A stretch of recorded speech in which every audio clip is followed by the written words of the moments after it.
4년 동안 폭등을 했지 않습니까? 좀 어떻습니까? 소외라는 게 좀 있으실 것 같은데요. 경매에 몸담고 계신 전문가로서. 소외 많이 받고 있습니다. 네, 지금 주식도 막 한 대 맞아서 얼얼한데 소외도 많이 받고. 네. 그런데 이제 그렇다고 해서 제가 이 시세 차익형 투자, 제가 아파트 투자를 하지 않는 것은 아니거든요. 예, 포트폴리오 차원에서 좀 낮다 뿐이지 비율이. 1월에도 사실 4개 쳤어요 벌써 등기. 아 진짜요? 네. 그러니까 비율이니까 많은 분들이 조금 이제 달천은 맨날 뭐 공장, 지산, 모텔 뭐 이런 거나 하는 사람이구나 그런데 그렇지 않아요. 가는 거죠. 근데 비율이 수익형 부동산 쪽이 좀 높은 거죠. 저는 이제 아파트도 2년 반 전에 말씀드렸잖아요. 서울 부동산 안 떨어진다. 예, 그냥 대놓고 근데 싫어요. 막 100몇십 개씩 달리고. 그랬나요? 네. 소득은 제자리인데 무슨 아파트 올라간 뭐 투기 조장한다고 막 그러고. 네. 그래서 내가 말하고자 하는 요지는 사람들이 서울에 필요한 집, 살만한 집이 정말 부족하다는 거를 말씀을 드린 거고 현재 수준에서 높지가 않다 집값이. 그래서 나도 산다 이렇게 했는데 의외로 그때는 악플도 많고 했었어요. 전문가분들도 뭐 나 이제 다 꼭지다 이런 말도 많았어요. 그때 되게 그러니까 거의 반반이었거든요. 네. 비중이. 맞아요. 근데 이제 그 뒤로 저는 이제 제 소신껏 투자를 하는 사람이니까 계속 사고 있어요. 예, 사고 있고. 아니 일반 매매세요? 경매도 하고요. 아파트? 아시잖아요. 예, 일반 매매, 미분양 저 다 하잖아요. 예, 일반 매매도 합니다. 하는데 서울만 하는 것은 아니고 11월, 12월만 해도 뭐 청주, 거제, 군산, 부천 이런 데도 하고요. 일기 신도시, 구축 같은 경우, 서산 뭐 이런 소도시, 속초 뭐 이런데 뭐 그냥 하고 있어요 그냥. 아 하고 계셨군요. 네. 또 조용히 또 하고 계셨네요. 계속 투자자들은 원래 조용하잖아요. 처음 말씀드린 것 같아요. 브레이트가 이렇게 지역을 괜찮겠죠? 뭐 특정 아파트가 아니니까. 아니, 다 찍어주셨잖아요 지금. 근데 찍었다기보다는 하면 안 돼요. 왜냐면 언급을 했으니까. 네, 왜냐면 이거 다 막 인구 10만 이하 소도시들도 있단 말이에요. 그러면은 이거 엑시트되기 어려울 수 있어요. 그래서 제 스타일이 시세보다 싸면 안전 마진을 확보하면 경매가 됐건 금매가 됐건 미분양이 됐건 사자는 거잖아요. 네.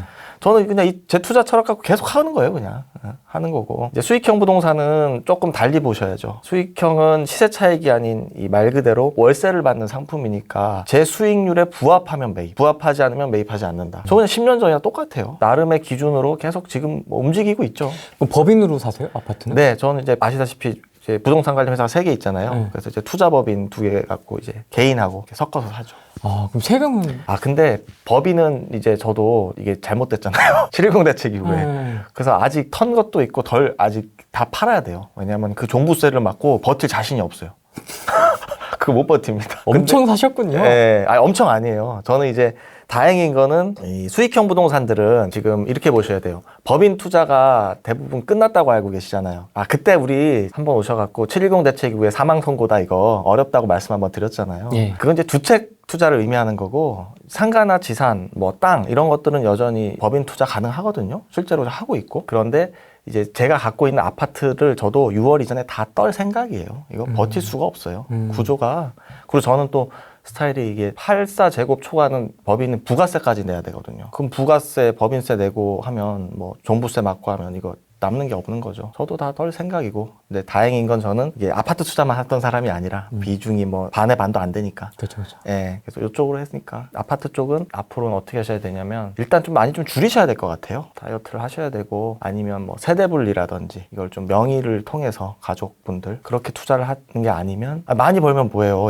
양도세로 7, 80%씩 나가는데 그래서 그건 좀 어렵고 수익형 부동산은 개인, 법인 모두 투자가 가능합니다. 지금 그 상승장이다 보니까 그런 수익형 부동산의 매매가 올라갔을 것 같은데요. 특히 아까 올랐죠. 말씀하셨던 지산이나 이런 거는 뭐 지산뿐 아니고요. 지금 꼬마 빌딩들도 난리예요. 없어서 못 사더라고요. 매물이 없어요. 예전에는 한 50억 있으면 뭐 서울 변두리 어디라도 죽을 수 있었는데 지금은 그런 매물도 되게 드물고 지산을 예로 제가 설명을 드리면 불과 제가 뭐 한 3, 4년 전에 낙찰받은 지산 뭐 한 3억 정도 낙찰받은 지산이 지금 뭐 6억에 팔라고 전화가 오고 최근 걸 말씀드려 볼까요? 제가 불과 한 6개월 전에 전 이제 분양도 받아요, 지산을.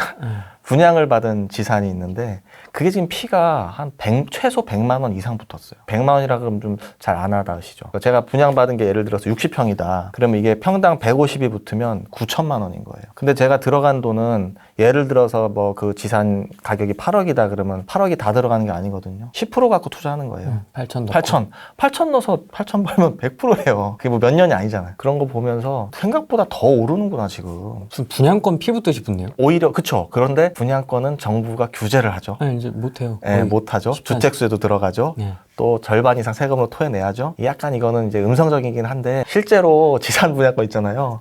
예, 현금 거래가 많아요. 물론 정당하게 세금을 내고 하시는 분들도 많습니다. 하지만 현금 거래도 많기 때문에 깜깜이 시장이죠, 이것도. 아는 사람들만. 원리라고 해서 뭐 대단한 게 있는 것은 아닙니다. 본질을 생각해 보면 수익형 부동산은 월세를 받기 위해서 사는 거잖아요. 일단 수익률이라는 개념이 나와야 되겠죠. 내가 얼마를 넣었을 때 얼마를 받을 수 있다. 그게 수치한 게 수익률이잖아요. 저는 이제 예를 들어서 수익률이 뭐 6%다. 그러면은 50만 원, 월 50만 원 나오는 부동산 상품이 있으면 곱하기 12, 1년이면은 600이 나오는 거죠. 그걸 이제 1억으로 나누면 6%가 나오는 거예요. 물론 뭐 취득세나 뭐 등기 비용이 들어가겠지만 그거를 이제 보증금하고 이제 상계를 한다고 가정을 했을 때 그냥 계산하기 쉽게. 그럼 이제 제 기준에 제가 불과 작년까지만 해도 지식산업센터 목표 수익률 6%였어요. 그런 게 발견되면 매입, 아니면 혹은 6%에 맞춰서 입찰할 사건이 나오면 입찰. 되게 간단한데 지금은 어때요? 지산이 6%는커녕 지금 5.5%짜리도 어려워요.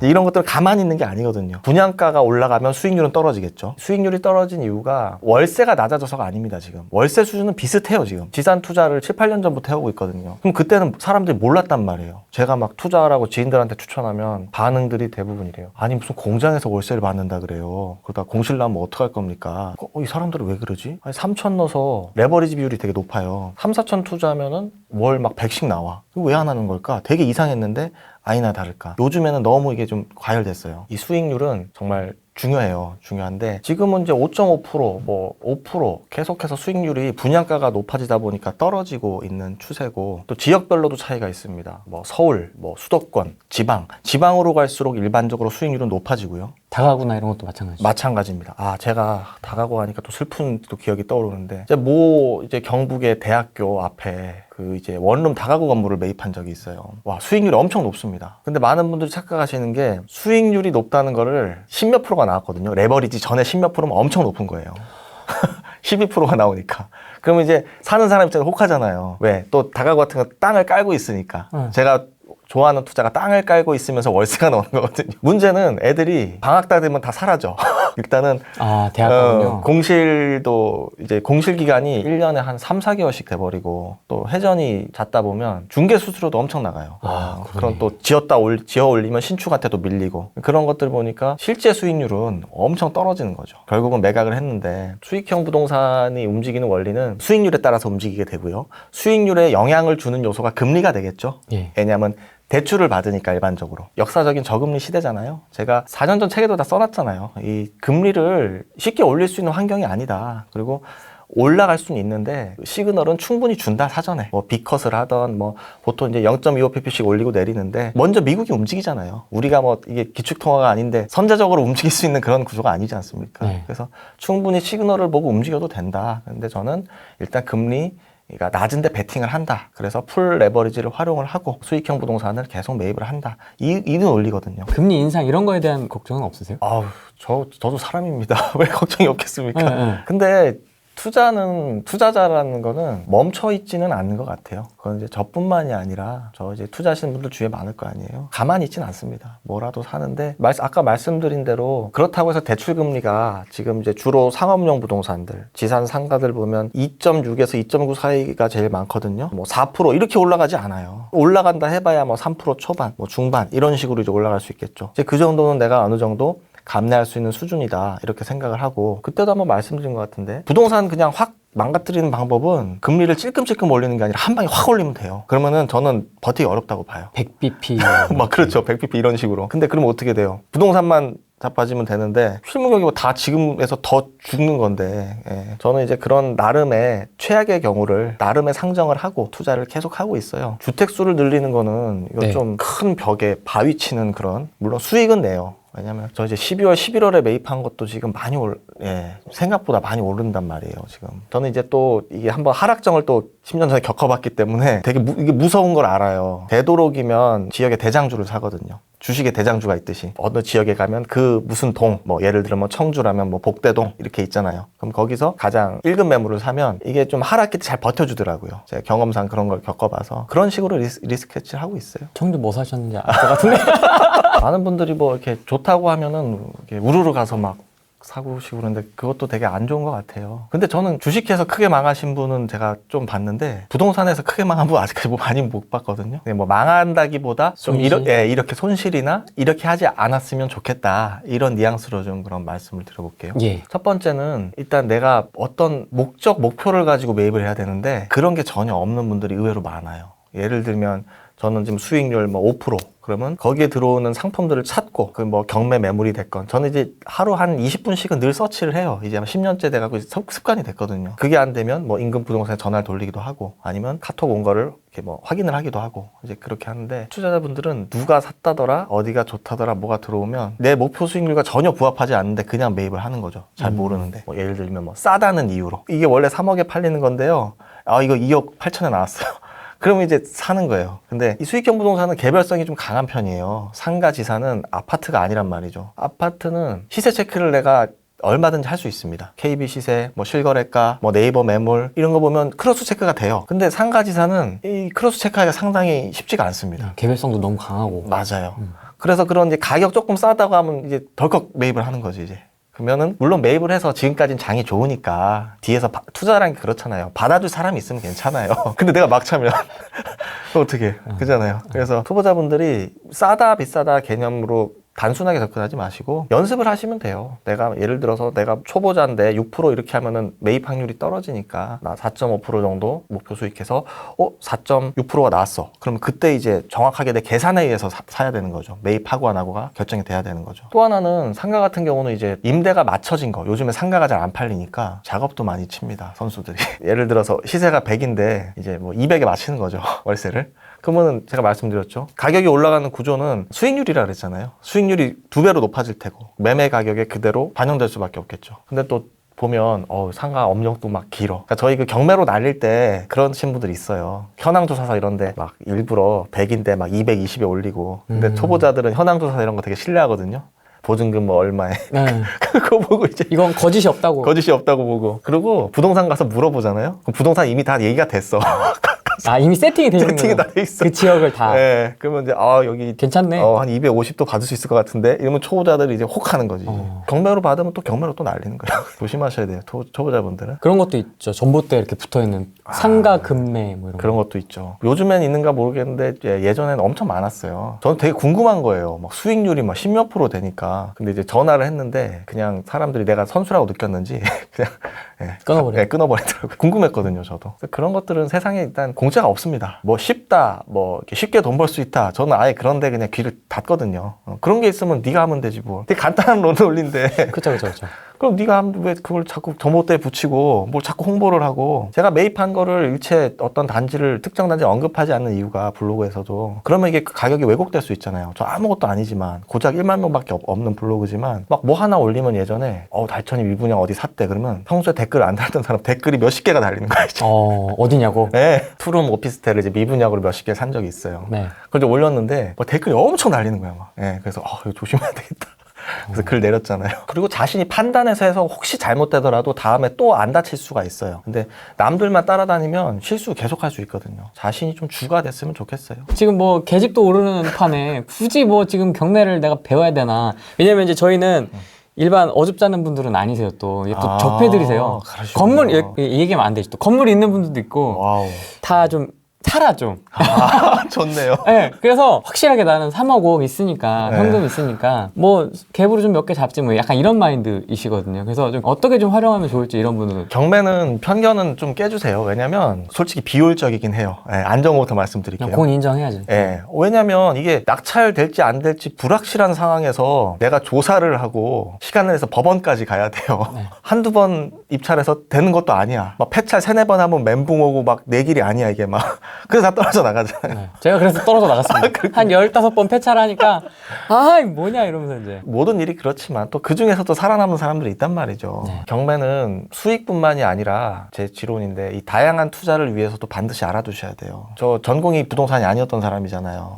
그때 2년 반 전에 인터뷰에서 다 말씀드렸었죠. 일반 직장을 다녔었고 경매를 하면서 제가 정말 이 시야가 엄청 넓어졌어요. 그냥 뭐 여기 뭐 자유목님 뭐 한재훈이 계시지만은 경매하면은 일단은 무조건 뭐 싸게 사서 정상가 비싸게 판다가 아니거든요. 일단은 경매하면은 채권자 채무자부터 먼저 딱 나와야 돼요. 그럼 뭐 NPL이라든지 미분양이라든지 다 발동이 되는 건데 효율 비효율 떠나서 공부를 좀 하시면 좋겠습니다. 처음부터 큰 수익을 말하지 마시고 작은 지산도 좋고 오피스텔도 좋아요. 이게 한 바퀴 입찰하기 위해선 조사가 필요할 거고요. 조사, 입찰, 낙찰, 등기, 명도, 수익 실현. 이거 그냥 한 사이클은 쭉 돌려보는 거예요, 그냥. 저라고 해서 뭐 처음부터 뭐 이렇게 했겠습니까? 저도 똑같아요. 뭐 썩빌은 안 했습니다. 근데 성격이 좀 손 많이 가는 거 엄청 싫어하거든요. 썩빌 빼고 다 해봤어요, 제가 엄청 귀찮은 거 되게 싫어하는 사람이에요, 저. 막 시키고 말지. 저 되게 막 머리 막 되게 복잡해. 되게 싫어요. 아무튼 썩빌 빼고 다 해봤거든요. 쭉 이제 돌려보니까 이게 시야가 상당히 넓어져요. 그래서 하시면 좋겠고, 자금이 예를 들어 내가 뭐 퇴직금을 몇 억을 받았든 아니면 종잣돈이 좀 있는 분들은 그렇다고 해서 뭐 작은 거, 이런 작은 짜잘한 거 오피스텔 산에게 살 필요 없어요. 한 번에 큰 거, 되도록이면 땅을 깔고 있는 거. 땅 깔고 있는 게 뭐가 있겠어요? 뭐 뻔하죠. 단독주택. 단독 다가구. 다가구. 제가 모텔 투자를 하는 이유가 상업지 땅을 너무 갖고 싶은데 살 수가 없잖아요. 그렇죠. 그러면 상업지 땅을 깔고 있는 건물을 사면 되잖아요. 그걸 멸시를 하면 상업지 땅이 생기잖아요. 네. 그런 식으로. 또 좋은 거는 사실 단독 다가구는 사람이 들어가 살다 보니까 이 대출 비율이 상대적으로 낮아집니다. 방빼기 다 들어보셨죠? 네. 대출 한도도 낮은 데다가 이거 막 공제 다 치고 나면은 얼마 안 돼요. 이런 뭐 상가, 지산, 모텔, 건물, 꼬마 빌딩 이런 것들은 어때요? 대출을 엄청 잘해줘요. 그러니까 레버리지 비율을 높일 수 있고. 그래서 좀 있는 분들은 그렇게 투자를 하셔서 내가 뭐 이렇게 월세를 받다가 매각을 하셔도 되고, 아니면 뭐 월세 받고 내가 꼭대기층에 사셔도 되고, 상가주택 같은 거 경매로 받으셔가지고, 그 이제 상가주택은 1층이 메인이거든요. 1층을 좀 잘 세팅을 할 수가 있으면 그런 것도 괜찮은 것 같고. 근데 이제 가장 저기 한 게 이제 어정쩡하게 한 5천에서 한 1억 사이 이런 분들이 지금 막 그 할 게 애매해요. 지금 뭐 아파트 하자니 지금도 제 눈에는 보이거든요. 예, 뭐 보인다는 게 막 큰 돈이 아니라 뭐 한 소소하게 뭐 노는이 한다는 그런 개념. 왜 건축업자들 보면 노는이 짓잖아요. 약간 투자자들 지금 그런 개념이 느낌 오시죠? 노는이 그냥 하나씩 찝으면 뭐 직장인 뭐 월급 뭐 잘 되는 연봉은 나오니까 그렇게 뭐 정부랑 좀 쉐어하면 어때요? 쉐어가 아니지, 이제 거의 다 뜯어가지. 그렇죠. 예, 뭐 어쩔 수 없는 거예요. 쌍쌍바 잘못 뜯으면. 그치, 쌍쌍바가 지금은 예전에 5대5로 뜯겼으면 지금 2대8로 뜯겨. 그죠? 뭐 그래도 투자자들은 가만히 있진 않아요. 자유목님도 그렇고, 우리 소주 마시는 날도 등기를 치고 왔어 벌써. 그리고 또 다음날 어디 간대. 가는 길에 자유목님 그러면 제 것도 하나 봐주세요. 그러면 또 갖고 오셨더라고요. 그래서 괜찮았어. 뭐 이런 식으로. 왜냐면 이제 저희 투자자들끼리도 뭐 연결이 돼 있을 거 아니에요. 네트워크 있으니까요. 네. 그래서 저는 제가 하는 분야, 상가, 지산, 뭐 건물, 뭐 이쪽은 또 투자하시는 분들 제가 또 조언 많이 드리고, 제가 또 부족한 부분은 전문가들 또 도움 받고 재밌게 투자하고 있어요. 그러니까 이게 또 경매라는 게 사실 단순히 뭐 입찰해서 낙찰받고 팔고 수익 이것도 있지만은 이쪽으로 가면 또 재밌는 게 또 많이 펼쳐지죠. 정말 많죠. 저는 채권도 지금 하고 있어요. 법인 개인 할 거 없이. 그러니까 채권이 아무것도 아니죠. 좀 어려울 수 있겠네요, 이 부분은. 초보자분들은 이렇게 보시면 돼요. 우리가 왜 아파트 담보로 대출을 받잖아요. 그럼 이제 은행에서는 그냥 못 빌려주니까 뭐 저당권, 흔히 근저당권을 설정을 하겠죠. 뭐 채권 최고액 한도로 잡아놓고 이자 연체하면은 지연 뭐 연체 이자 경매 집행 비용 해갖고 한 번에 싹 다 받잖아요. 그럼 이제 이런 생각을 하는 거죠. 우리 다 채무자입니다. 우리 전부 다 채무자예요. 대출이 단돈 10만 원이라도 있으면 다 채무자인 거예요. 내가 채무자에서 벗어나서 좀 채권자가 돼본 수는 없을까? 저는 이런 생각을 또 하게 되더라고요. 그래서 저는 엄청난 채무자이기도 하고요. 저는 아시잖아요. 대출이 뭐 엄청 많아요. 수십억이 넘습니다. 근데 채권자이기도 해요. 또 이 돈이라는 거는 이런 것 같아요. 정부에서 대출 규제를 하면 돈 빌릴 사람들이 딱 못 빌리고 가만히 있는 게 아니에요. 이 풍선 효과잖아요. 어디론지 그 수요는 변하지 않습니다. 그러면 이게 어디로 가겠죠? 그럼 예전에는 그 누구야, 그 뭐 무대리 뭐 이런 있잖아요. 걔네 뭐 사나먼 이런 식 이런데 걔네들 다 지금 철수하거든요. 타산이 안 맞아. 왜? 정부에서 이 뭐 연체 가상금리 이런 거를 인위적으로 줄여버리니까 이 마진이 안 나오는 거죠. 그럼 그 사람들 어디 가겠습니까? 다 이 사금융 시장. 그러니까는 뭐 소득 증빙도 좋아, 직장도 좋아. 근데 정부에선 대출을 안 해준대. 요즘엔 전문직이면 예전에는 막 1력씩 대출 신용 잘해줬잖아. 요즘 전문직이면 더 안 해줘. 그죠? 그 수익 어디 가겠냐? 그러면은 그런 사람들이 또 심지어 담보까지 있어. 이거 뭐 조금만 해야지. 해야 되잖아요. 해야지. 그러니까 이런 생각들을 좀 하시다 보면은 또 경매랑 좀 더 연결이 될 수가 있겠죠. 뭐 같이 공투를 할 수도 있는 거고. 또 사회적으로도 그게 필요하다고 봐요. 정말 어떻게 할 거예요? 돈 못 빌리면 죽는데 돌아야 되잖아요. 이 불경기가 돈이 없어서 불경기가 아니거든요. 이 돈이 잘 돌면은 돌아야지 불경기가 안 오는데 그렇죠, 지금 안 돌잖아요.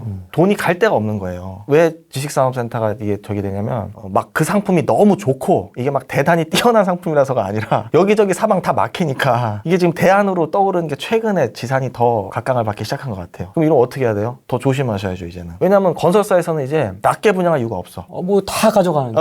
뭐 가져가도 평당 1,300 이거 될까? 웬걸? 하루 만에 완판이네. 1,500 될까? 이틀 만에 완판이네. 그럼 2,000에 때리는 거지 뭐. 예, 이런 식으로. 평당 2천. 예.